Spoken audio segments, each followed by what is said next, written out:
Hello दोस्तों, welcome to केकेस kitchen. हमारे खाने के साथ अगर रायता अगर दोस्तों हमें मिल जाए ना तो खाने का स्वाद और भी मज़ेदार हो जाता है ना। तो आज ही हम ऐसे ही रायता की रेसिपी बनाने वाले हैं। अनार और कुकुम्बर का रायता बनाएंगे, एकदम फटाफट झटपट स्वादिष्ट। चलो फिर शुरू करते हैं।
तो दोस्तों, हमारा कुकुम्बर और अनार का रायता हो गया है रेडी।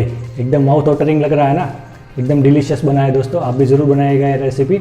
और आपको ये रेसिपी पसंद आई तो लाइक कर दीजिए, शेयर कर दीजिए और सब्सक्राइब कर दीजिए मेरे चैनल को केकेस किचन को। मैंने और एक रेसिपी अपलोड की हुई है पाइनएप्पल का रायता, एकदम रेस्टोरेंट स्टाइल में, और उसका लिंक मैं आपको डिस्क्रिप्शन बॉक्स और आई बटन में दे दूँगा।